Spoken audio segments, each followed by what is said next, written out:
mussels and seaweeds. Scorching temperatures, the damage this latest heat wave could do, and today's announcement. After weeks of speculation, a date for the next federal election. Now is not the time for an election. Why the campaign could be anything but predictable. This is CBC Vancouver News.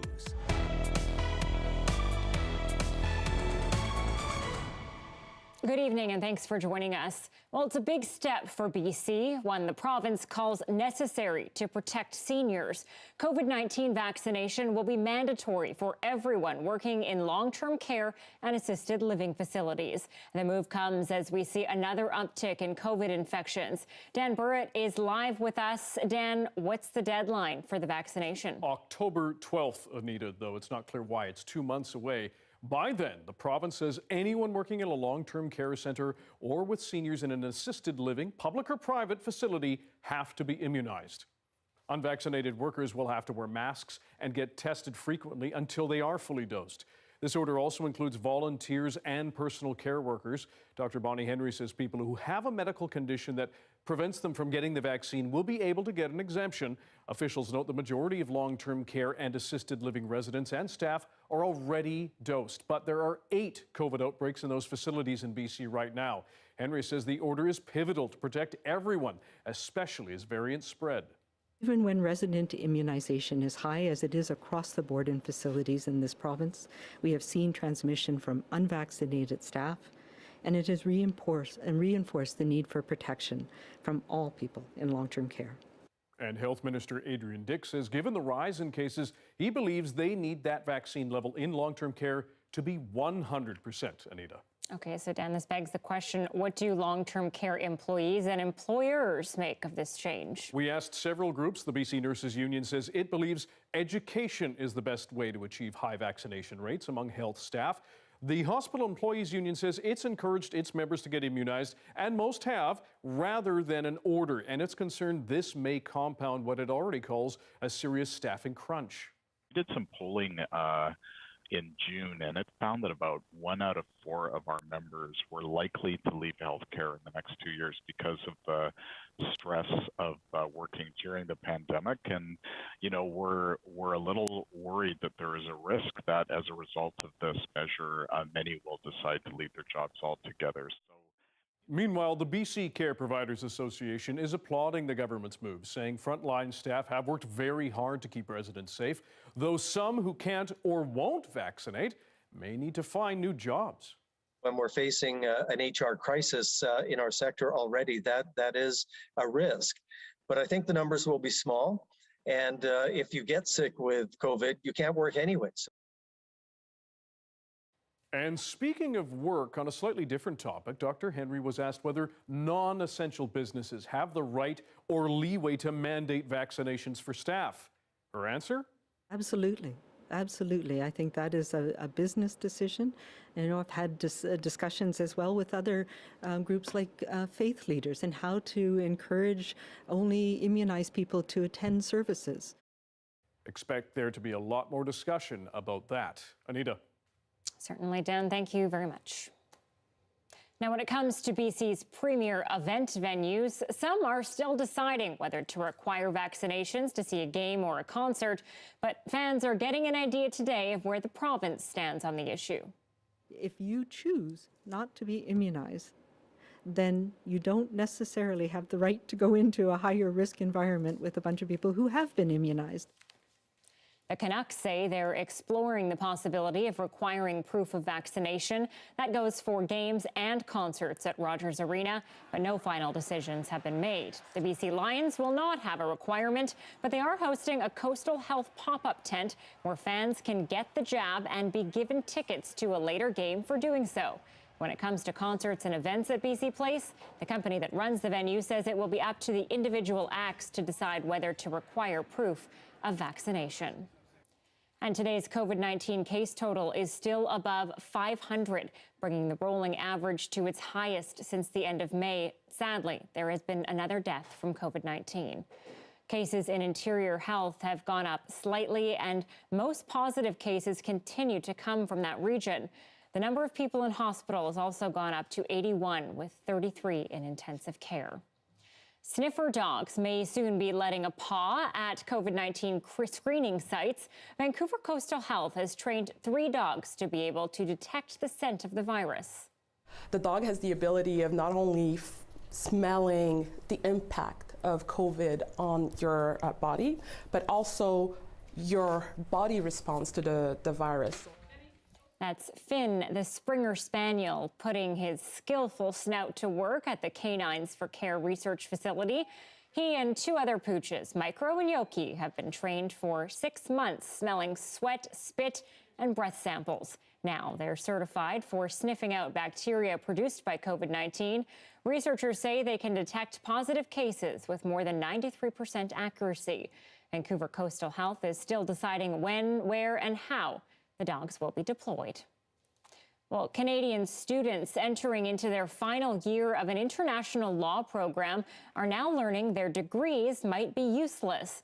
Each year, hundreds of Canadian students go to law school in the UK. The programs are typically recognized in Canada, but as John Hernandez reports, the COVID-19 pandemic has thrown a major curveball at the university. We are under a massive time crunch right now. With just weeks to go before what's supposed to be their final year of law school overseas, Lauren Richardson and Jasmine Dio are now wondering if their education so far has been a waste. Everything's up in the air and everything's so uncertain. They're among hundreds of Canadian students taking law programs at the UK-based University of Leicester. The degrees have been accredited in Canada for 14 years, but they fear that streak is about to end, largely because of the raging Delta variant. We're not sure whether we should go to the university and spend our time there or stay back and be safe here and continue our studies online, but then we're not sure whether that would fulfill the requirements we need. Last year, the UK school was forced to go online because of the pandemic, and with COVID-19 cases once again surging in Europe, the university is planning to do a mix of online and in-person learning come September. But Canada's National Committee on Accreditation, which approves foreign programs, says that won't satisfy its rules, which require at least 1 full year of 100% in-person learning. That means their degrees, which have mostly been done online, won't meet Canadian standards. We have to either defer or pretty much drop out of the program and try to figure out if we're going to a different university. We're very disappointed with that. This Canadian teacher at the school has been calling on the Accreditation Committee to be flexible amid mounting Delta variant cases. She says full-sized lectures could put students at risk. We'd like to get back to face-to-face teaching, but no one's, certain about what's around the corner with variants. It's very disheartening. But Canada's Accreditation Committee is holding strong and says with the fall semester just around the corner, these students will likely have to take additional schooling, leaving some wondering if it's even worth finishing the degree. John Hernandez, CBC News, Vancouver. Well, if you spent any time outside today, you can tell BC is in the 3rd heat wave of the summer. And as Karen Pauls explains, the province is leaning on what it learned from the first 2. Ari Rakiat is cooking up some pad thai for the lunch rush. I'm gonna burn in here, Rakiat didn't work at all during the last heat waves. It was so hot, She's dreading the next few days. But I have to. You have to just make a living. Yeah, make a living, which is very difficult. Very difficult, too, for some of Vancouver's most vulnerable. I wouldn't want to be stuck out in this heat wearing a fur coat. I like the mist, but I hate the heat.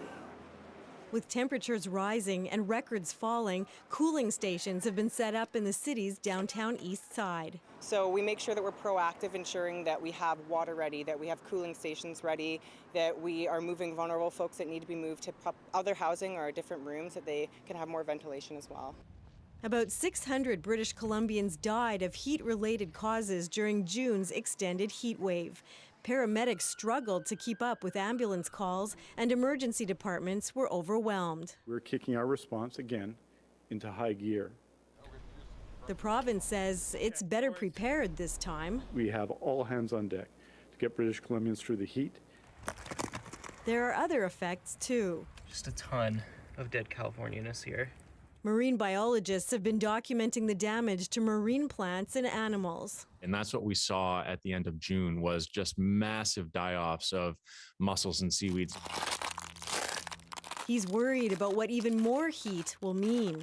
It's like getting a sunburn and then not letting that heal and getting another sunburn. We'll have to see if this one does more damage. Back at the food truck, things are sizzling. Ari Rakiat is doing what it takes to keep cool, trying to survive yet another heat wave. And you go, sir. Karen Pauls, CBC News, Vancouver. And BC anglers are out of luck. Drought is closing recreational fishing until mid-September in most areas of the South Okanagan. Low water levels combined with higher water temperatures are creating difficult conditions for fish, particularly those released after being caught. The warm waters make it harder for them to recover. The closure includes streams around Osoyoos, Penticton, Kelowna, and Vernon, among others. Much of the southern BC remains under level 4 drought conditions, including the Lower Mainland, the Vancouver Island, and Gulf Islands.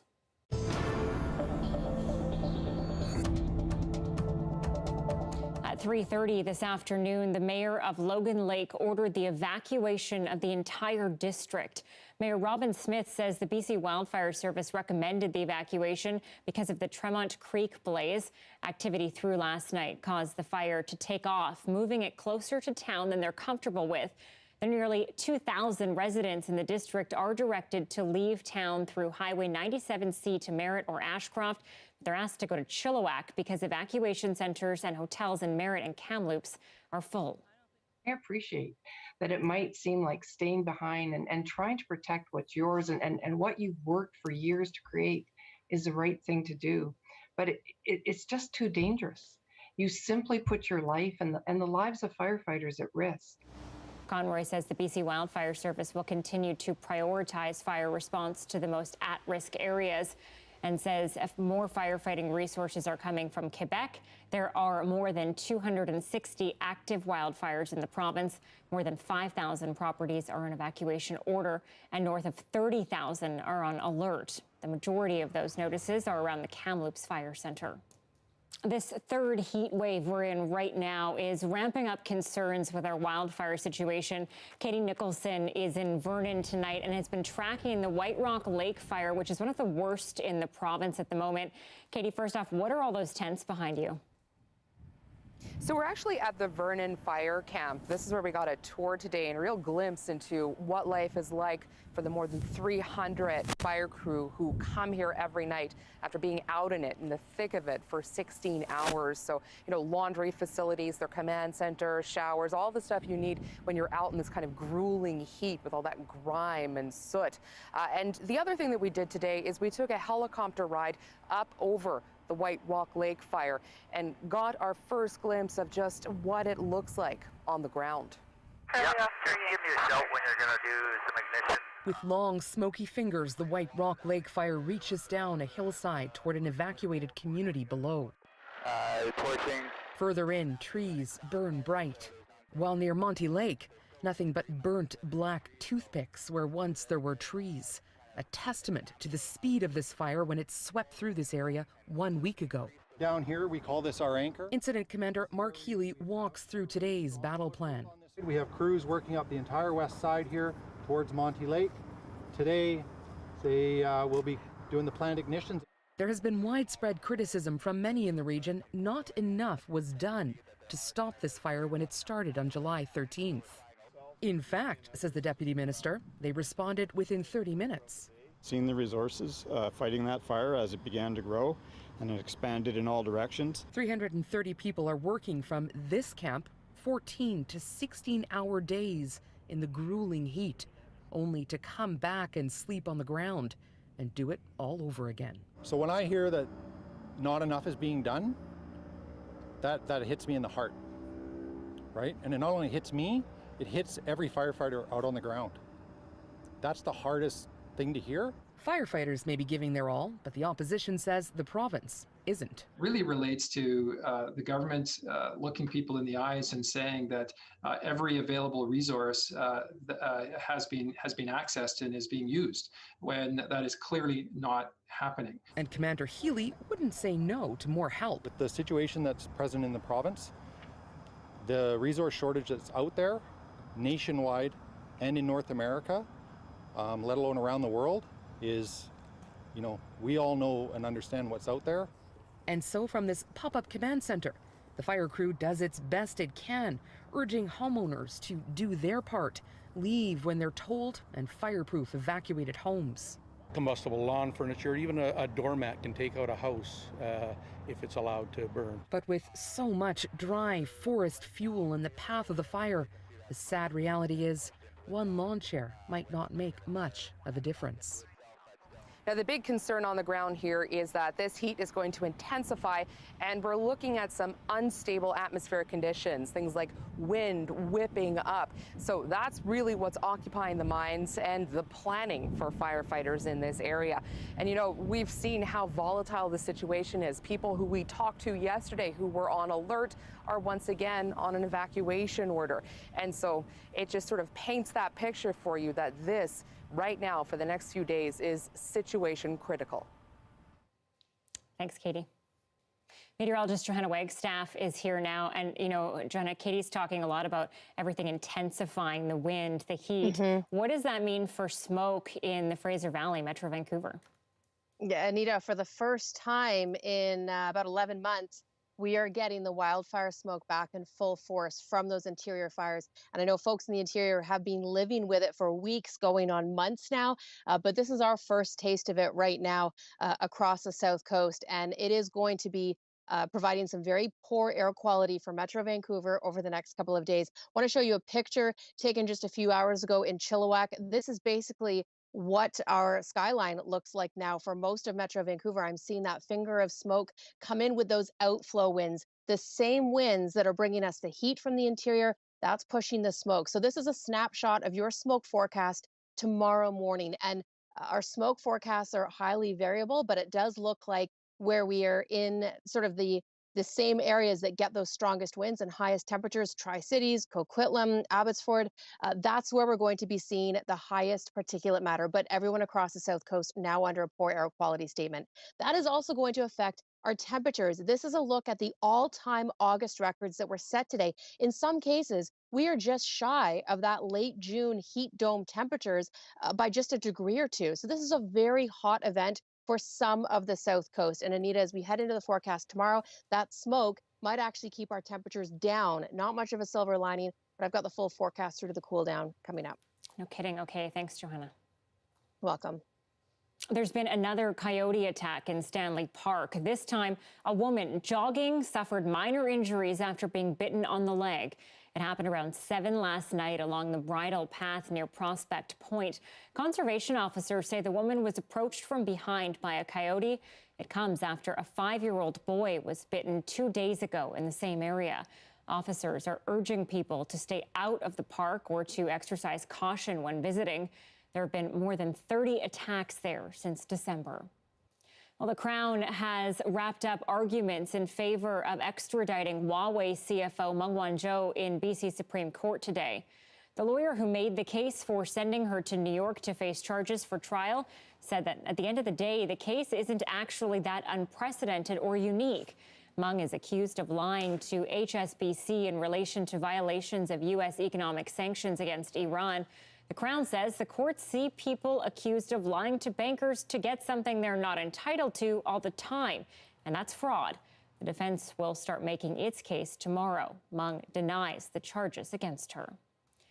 Well, after much speculation, it's looking a little clearer now that Canadians will be heading to the polls for a pandemic federal election. Sources tell the CBC Prime Minister Justin Trudeau is set to ask the Governor General to dissolve Parliament on Sunday. And as Rafi Bouchikanian reports, voters won't have much time to debate their choice.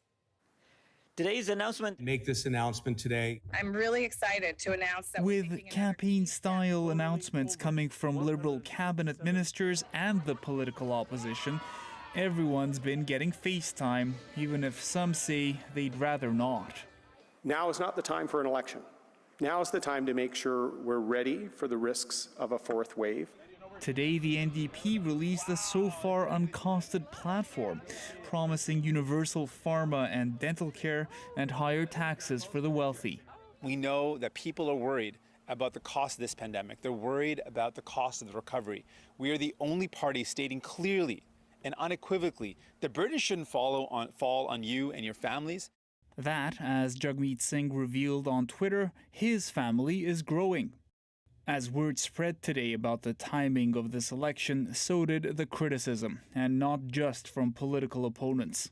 I just think there's a disconnect with where we're at in terms of our headspace right now. We're trying to focus on saving lives. Canada's chief public health officer says voting can be done safely. Whether it's the social distancing and mask wearing and all of those measures that everyone's pretty used to by now. Though mail-in ballots could also impact how voters make their choices. What is it going to mean if you're locking in your vote early and there's a leader who makes a massive gaffe? Well, it's too late for you to change your vote. But across the country, for now, people are just digesting the vote is happening at all. I am surprised to hear that it's happening so early. There's never a right time, but we're going to vote, we're going to vote. So far, polls have the Liberals ahead of everyone else, but it will take a little over 5 weeks before it's clear whether calling this pandemic election will pay off for Trudeau with the majority win he wants.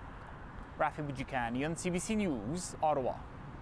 And as Rafi pointed out, it seems the campaigning has already begun. South Vancouver's Sunset Senior Centre will be getting a facelift with new funding from the federal government. This will ensure that our parents, grandparents, neighbors have access to social and recreational programs.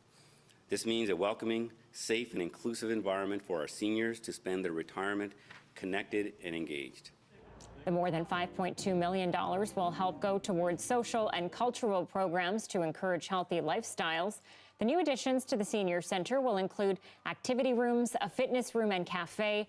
And in Burnaby, the federal government is announcing funding to connect the city's 2 largest parks. Looking for projects that help people get more active, but also help green our community. Right? We want to continue to make sure that we're creating jobs with infrastructures like this, but we also want to make sure that we're lowering our GHG emissions. And this project is going to do exactly that. The new cycling and pedestrian overpass will connect Burnaby Lake Park and Deer Lake Park over Highway 1. The federal government is investing $3.7 million through the Investing in Canada Infrastructure Program. The provincial government and the city of Burnaby will add another $5.5 million to the project. The bridge could be done as early as next year. And there's been another announcement from a party leader, a new baby. NDP leader Jagmeet Singh and his wife Gurkiran Kaur Sidhu announcing today they're expecting their first child. The MP for Burnaby South revealed the news today on his personal Instagram account. Singh and Kaur Sidhu were married in February of 2018. And if you're not already doing so, a reminder that you can watch CBC Vancouver News at 6 on our GEM app. We're also available on Facebook, YouTube, and Instagram. Thanks again for watching. COVID infections in children are rising rapidly in the U.S. After the break, what it could mean for the start of the school year in Canada.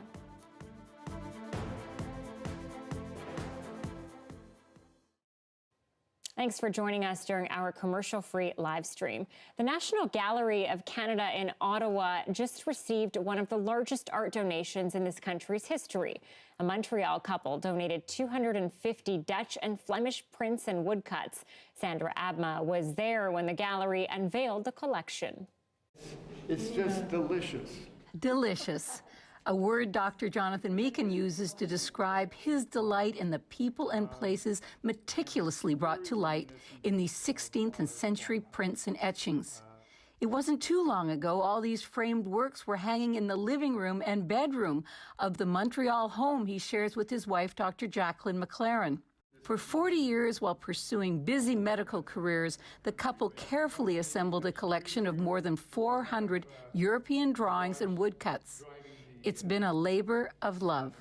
Look at a print which is created all with lines. It's not just an outline, but it's all with line. The volume is created with lines, and it's with needles and metal, and how extraordinary. Detailed illustrations of how life was once lived. Farm work and village life, domestic chores, and detailed landscapes. Through the eyes of such notable artists as Rembrandt, Bruegel, and Dürer. Now they've found a new home on the walls of the National Gallery for all Canadians to see in a new exhibition named for the couple. How exciting can life be? Hey, Second only to getting married. yeah, I mean, I'm 80, and this is an apex. It's here, and it will stay here, and it will be part of a national collection. The exhibition's curator says the donation is a significant addition to the gallery's collection of Dutch and Flemish works. This gift is truly astounding, and it makes it the largest and most comprehensive in Canada. And for these two, a generous way of giving back to the country. It's wonderful to give a national gift, and that's your retirement work. What is your work in retirement? Giving back. The Meekins McLaren print collection, more than 200 works of art. The National Gallery's newest gift is on display here until November 14th. Sandra Abma, CBC News, Ottawa.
Okay, the federal election hasn't been called yet, but all the major parties have been on the campaign trail for weeks. Today, leader Jagmeet Singh unveiled the new Democratic Party's campaign platform and their so-called commitment to Canadians. As Ashley Burke reports, the NDP plans to build on the support it has gained during the pandemic. That was great. Yeah, it was great. Thanks, everybody. An election hasn't been called yet, but the NDP is already unveiling its plan and strategy. Canadians are better off because we fought to make sure the wage subsidy was higher.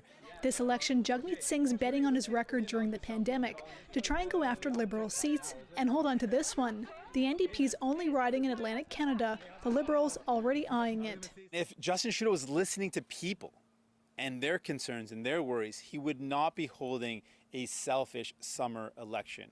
Today, his party released its commitments if elected. The highlights: universal prescription drug coverage, dental care and mental health support, making it easier for first-time homebuyers, and paid sick leave for workers. If that all sounds familiar, it's because it is. Most of it the NDP campaigned on in 2019. Sometimes you look at items on the menu and you say, you know what, maybe I should have bought that thing last time. And that's what we're hoping people realize. To pay for it all? Tax the ultra-rich to invest in people. That's our plan. And really, no other party is willing to say those words. That's a commitment that Jagmeet Singh is going to push during the election because it puts both of the other parties, the Liberal and Conservative, on the defensive. On the defensive because the alternative is cuts. The NDP is headed into the election polling in third place. The dynamics for the NDP are in trying to steal back voters who might have voted NDP in the last election, but went with the Liberals because they were trying to block the Conservatives from forming government. The NDP could be the party to watch this election. Strategists say how well the New Democrats perform could make the difference between the Liberal government getting a majority or not. Ashley Burke, CBC News, Ottawa. In the U.S. now, more and more children are being diagnosed with COVID-19. In some states, 1 in 5 people testing positive for the coronavirus is a minor. As Vicadopia shows us, that has Canadian parents worried about what it could mean for the start of school here. In just 1 week, pediatric COVID cases in the U.S. have doubled. And more unvaccinated kids are ending up in the hospital. Things are really bad in the southern and southeastern parts of the United States. We have more pediatric cases, more pediatric hospitalizations, more pediatric severe disease cases. The U.S. surge is being driven by the Delta variant, a more contagious mutation of the coronavirus. Particularly in some places in the United States with low vaccination rates in the adults and children who aren't able to be vaccinated, and stopping public health measures like wearing masks. While children don't appear to be getting sicker from the Delta variant, there are exceptions. Children who are very obese were also found to be more likely to get quite sick in the United States. She has a disability. Even with Canada's higher vaccination rates, parents of the most vulnerable children here are especially on edge. It is very worrisome seeing those cases rise. Unvaccinated children are only a small number of COVID cases in Canada, but the worry is the fall. She's going to be entering a classroom where the entirety of her peer group is unvaccinated because they're too young, and with the virus circulating, looking for unvaccinated people. So we're very nervous. To get the shot in Canada, kids have to either be at least 12 or turning 12 later this year, depending on the jurisdiction. Approval of vaccines for kids 11 and younger depends on clinical trial results, which could come next month. In the meantime, there are calls to bend the rules for kids almost 12 who don't yet qualify for the shot. Right now, we're trying to keep kids in school. We're trying to prevent outbreaks. So the best thing is to vaccinate everyone born in 2009, or you say everyone in middle school and above, grade 7 and above, you get them vaccinated as soon as possible. For the rest, it's a worrisome wait. Vicadopia, CBC News, Toronto.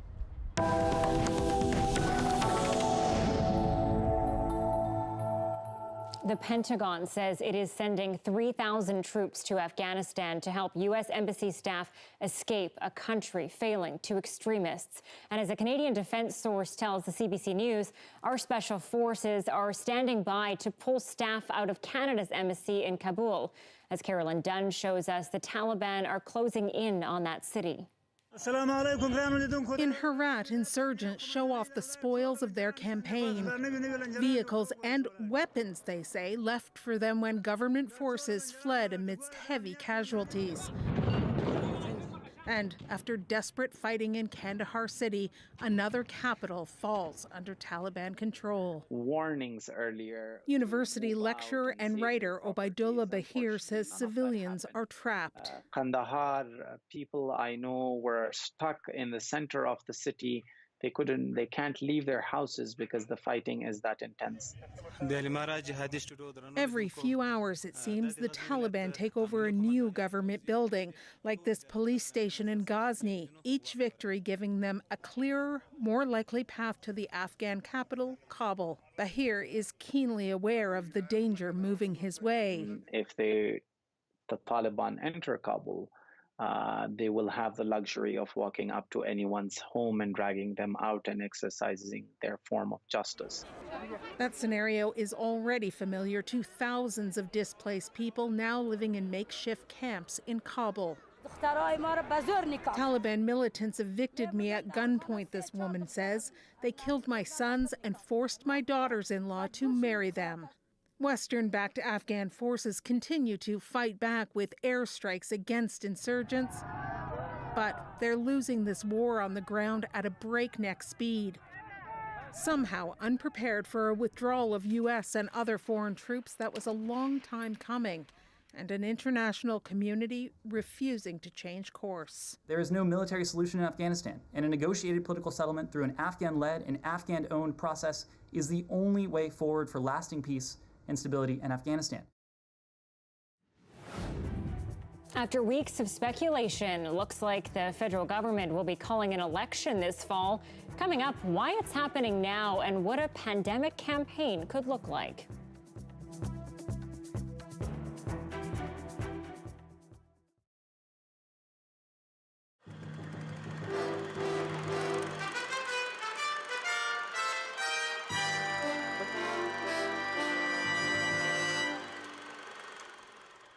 This valley is tourist paradise, but today the picnic grounds are empty.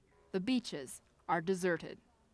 This campground in Radium hasn't had a single July vacancy in 14 years. Today, you can take your pick. Panorama is nearly deserted.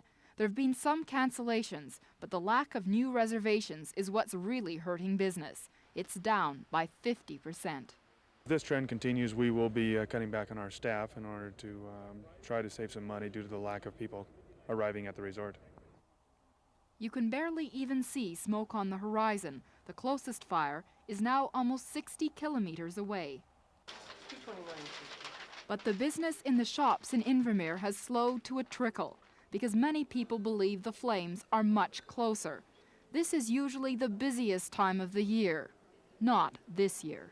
Well, it means there's a lot of summer student jobs that could be in jeopardy if we can't manage to turn things around and show people that the valley is up and operating and it is open for business. The lunch crowd at the hotel down the street is far from crowded. The rooms have been booked by firefighters, but they don't stick around to spend money in the restaurant and the shops. If business doesn't pick up, there's going to be layoffs here as well. The valley hasn't given up yet. Merchants here are about to launch an advertising campaign to convince the tourists to come back. But they haven't got much time. They say if business doesn't pick up within the next couple of weeks, it'll be too late to save some of the businesses and many of the jobs in the valley. Nancy Rose, CBC News, Invermere. Free food. For some Victoria residents, the legislature became the unlikely setting for a lettuce, cabbage, and potato free-for-all. There you go. Thank you. Thank you. Produce farmers in British Columbia came here to illustrate their frustration. The Americans are just burying us. There's nothing more we can do. We need some kind of a protection from them. Last week, the farmers invited the media to watch them plow produce under, to bring attention to their allegation that U.S. exporters are dumping surplus lettuce here below their true cost at prices BC farmers say is unfair competition. But the farmers say the provincial government should feel obliged to help them out because it was the provincial government that brought in the Agricultural Land Reserve Act that prevents farmers from using land like this for anything but farming. Today, the farmers seem to get some help. The federal government announced a temporary increase in the duty on U.S. head lettuce from 9% to 15%. The provincial government said it too would support farmers. I hope you don't suffer any more significant losses. I feel badly about it. I think you know I do, and I think we can cure the problem. But many farmers said the minister was too vague. Some will meet with him tomorrow and will ask him to find a way to encourage people in the province to buy BC produce, even if it's more expensive.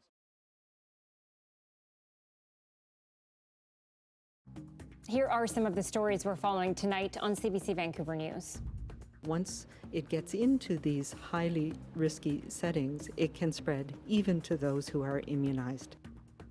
Everyone working in long-term care and assisted living facilities in BC will now be required to get a COVID vaccine. They'll need to be fully vaccinated by October 12th, and until then, unvaccinated staff will be tested regularly. The entire southern interior community of Logan Lake has been ordered to evacuate because of a fast-approaching Tremont Creek wildfire.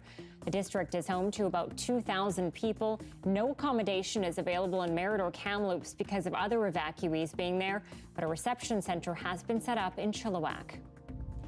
And sources speaking with CBC News say Prime Minister Justin Trudeau is planning to call a federal election for September 20th. He's expected to announce a 36-day campaign on Sunday, which is the minimum length permitted by law.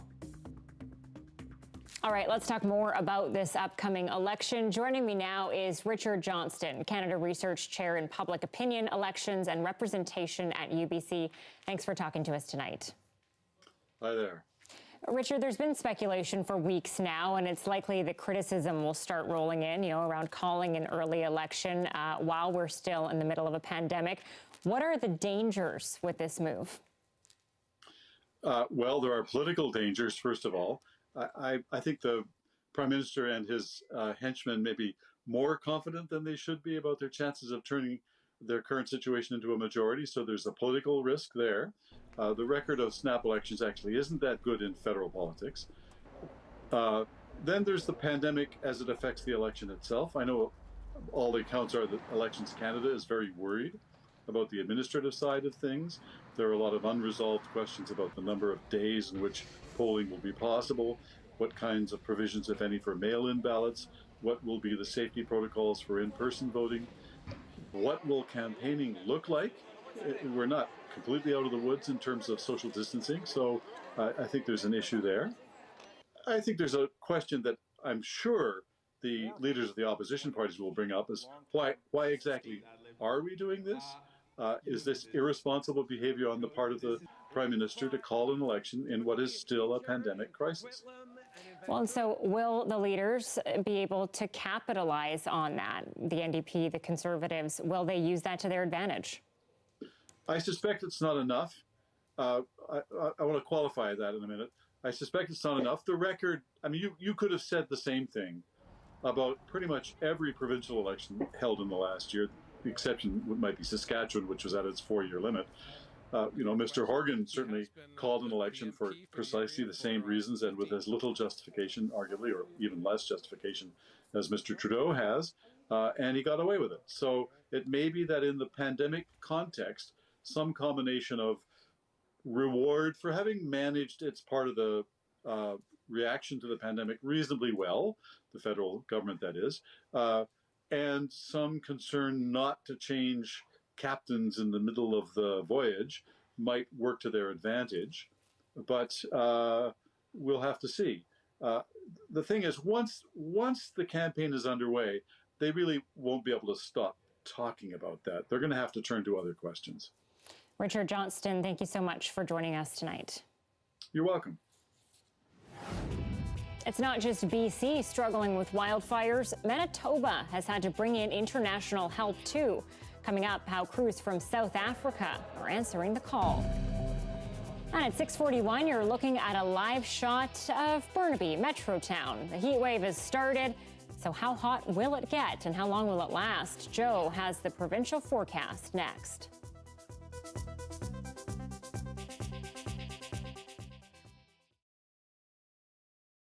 Hello, my name is Aisha Lasfar and I'm a professional pyrography artist. Today I'll be showing you how I make one of my favorite designs, Fatima's Land. Like with any craft, you need to think about safety first. So I'm going to be using a heat-proof glove.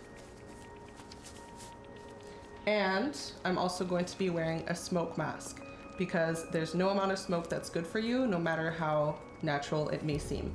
The first thing we're going to need is a nice piece of wood. In my case, I love using live edge wood, which means it still has its natural bark, but at the same time, it is already really smooth and sanded, so I can get straight to work. I will sit down with a pencil and an eraser and a ruler and just sketch out the main idea onto the wood directly. All right, I think I'm happy with my sketch, so now it's time to start burning. My burning tool comes with different pens, which have different tips to achieve different textures. And it's plugged into a base here where I have my temperature control.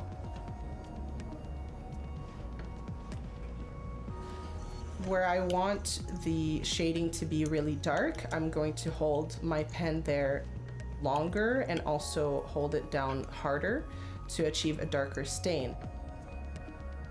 If I want an area of the design to be lighter, I'm going to move my pen faster and also not apply as much pressure.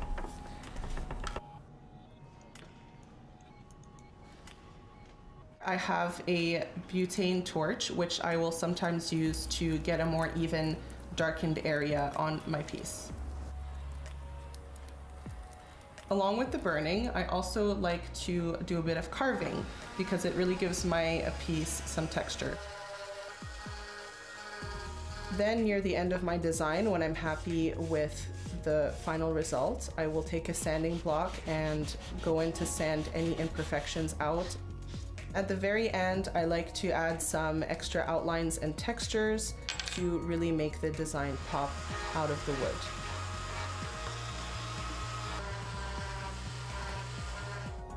And that's how you make a piece of pyrography.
When your backyard is burning, is anywhere safe?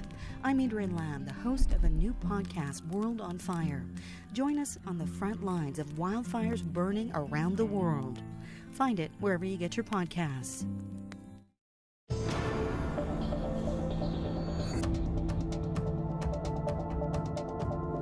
Hundreds of wildfires are burning all across Canada, not just here in BC. Firefighting agencies are sharing resources and bringing in help from other parts of the country and around the world. As Austin Grabish reports, a crew from South Africa is now making its way to a fire line about 250 kilometers north of Winnipeg.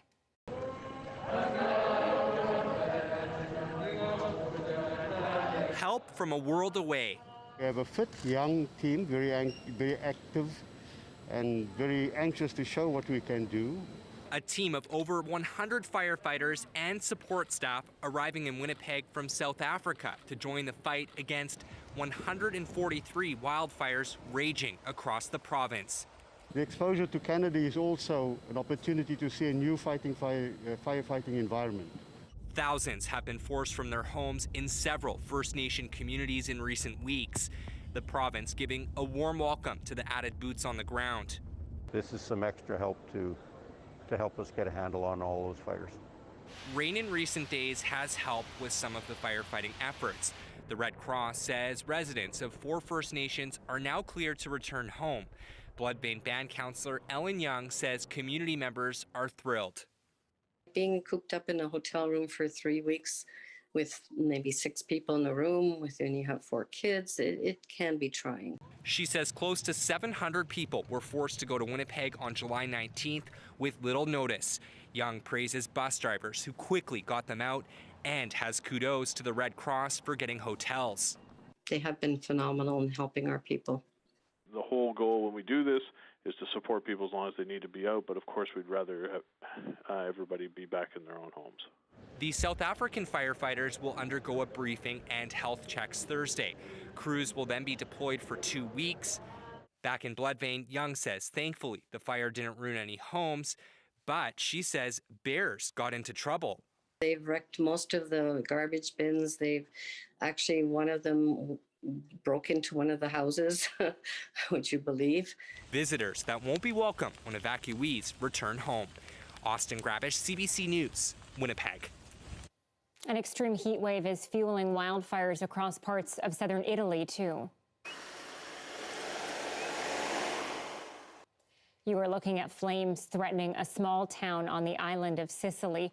Authorities there say they may have recorded Europe's hottest temperature on record at 48.8 degrees yesterday.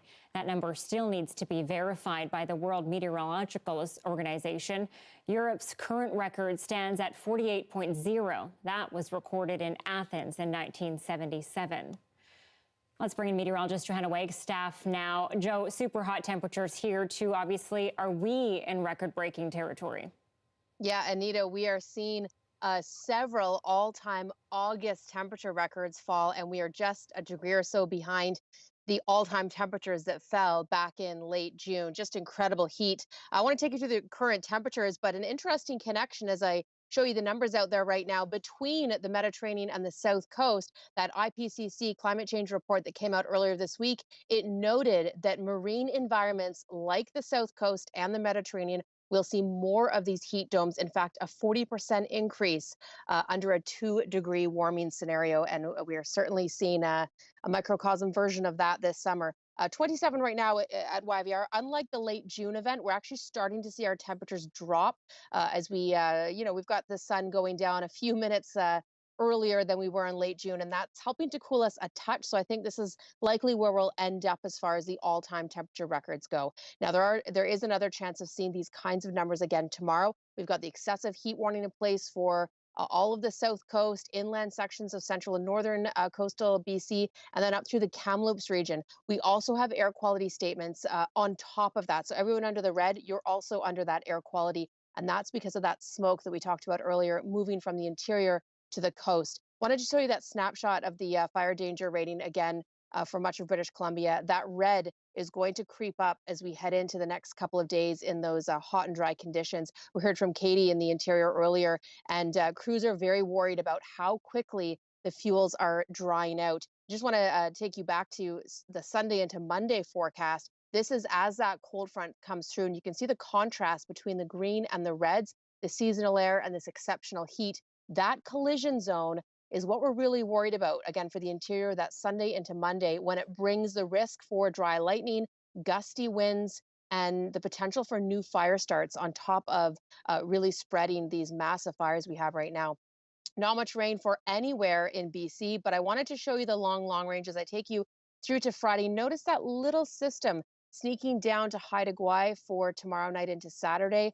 That's sort of our hope for clearing the smoke and the hot temperatures out for us on Sunday afternoon. So you're going to wake up to a very hot Sunday morning. It's Sunday afternoon that we'll start to see those breezes move in. And then Sunday night at this point is when that front moves through. Backtracking though for tomorrow, widespread smoke event, very likely for the South Coast. And the reason why I've put a rare question mark beside my forecast, smoke makes forecasting temperatures so hard. That 28 could end up being a 34 if we don't have that smoke and we've got those outflow winds, or it could be a 22 if we are, well under the thick layer of smoke. So it's going to be a hot and poor air quality day, no matter which way you shake it down. We'll have to watch those temperatures, though. Still looking at the risk for smoke on Saturday, and then Anita, all eyes on Sunday. It'll be nice to get that relief. We'll be watching for new fire starts in the interior. It has been quite the summer. Absolutely. All right. Thanks, Johanna. You're welcome. A theatre company in Windsor, Ontario is taking its latest show to the streets, literally. We'll show you how they've adapted to the pandemic next.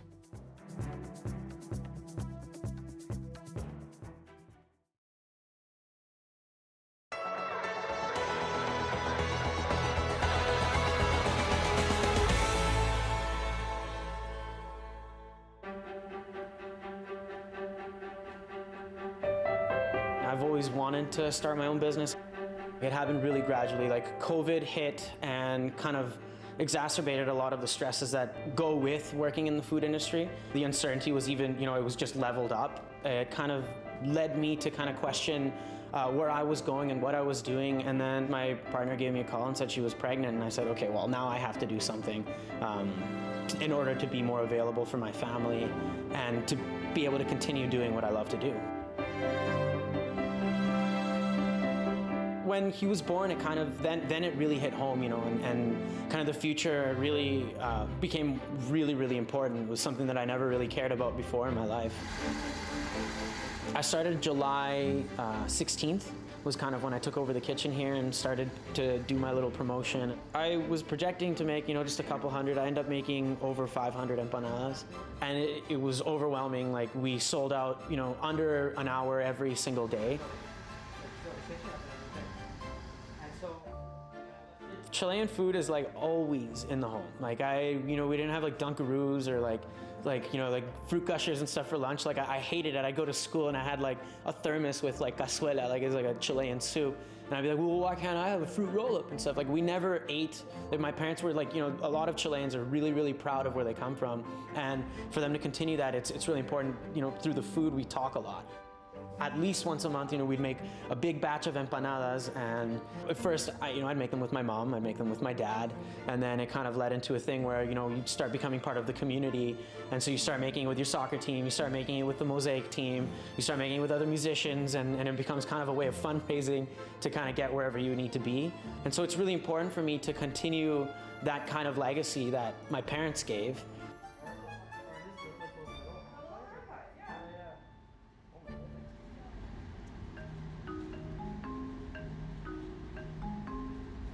The empanada itself it's really common all over Latin America. From Mexico to the most southern part of Chile, there's some kind of variety or variation on the empanada.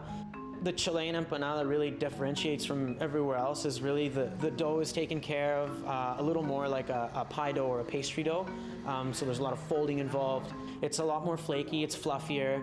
And then the filling, the typical Chilean empanada de pino it's the ground beef with a boiled egg, a raisin, and some olives. And I know the combination sounds weird, but it's the most flawless, most delicious, most balanced thing you can think of. So eventually, like, I would like to have my own spot, my own kitchen. This is a rental kitchen right now. I'd love to open, you know, a nice small bistro of a restaurant, and I want to feature dishes from all over Latin America, really. I want to the main focus to be Latin food and kind of take people into Latin America and kind of really showcase how rich and diverse the culture really is.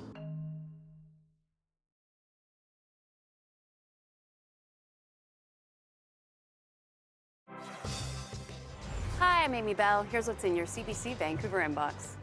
New episodes of Pieces are now available. Host Jeremy Ratt goes on a journey of self-discovery as he explores his Indigenous roots. Learn more at cbc.ca/pieces and never miss an episode of your favorite CBC drama or comedy again with the free CBC Gem app. Plus, you can live stream CBC Vancouver News. Check it out at gem.cbc.ca.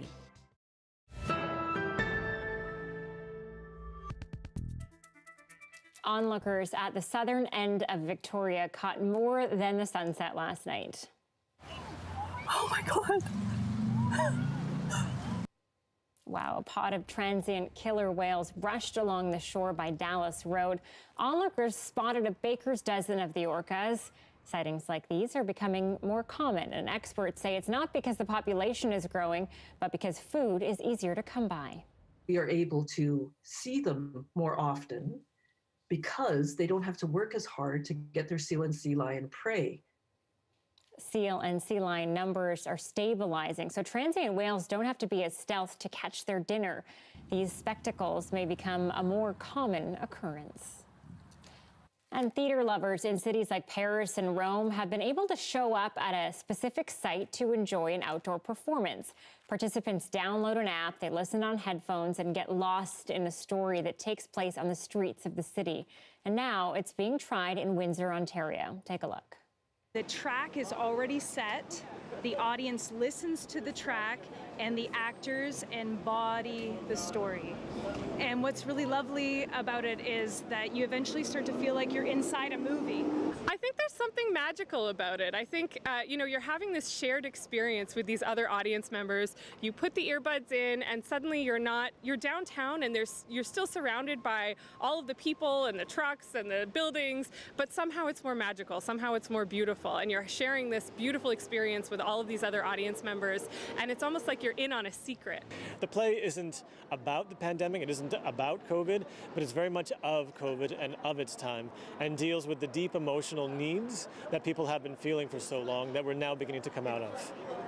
As a consequence of hearing the dialogue and the thoughts in your own head, it becomes a very intimate experience, and you feel very privileged at the end of it to have listened so intimately and so closely to another person's journey that usually matches something that you've felt yourself for the last 18 months. The very concept of talking to a stranger, it's something that a lot of us maybe didn't do in the first place, but of those of us who did, it's a skill we've kind of forgotten. And so this show can, it really has the power to help us remember some of our social skills. We're just so excited to have something in the downtown core that could bring joy and bring people back to the streets and to the businesses. So I'm just so thankful that people have rallied and brought this piece, and very humbled that we get the chance to do it. That is it for our show tonight. Thanks so much for watching CBC Vancouver News. If you want more, Dan Burritt is back tonight at 11 o'clock. I recommend watching his show. And that's after the National with Ian Hanmansing. Enjoy your night.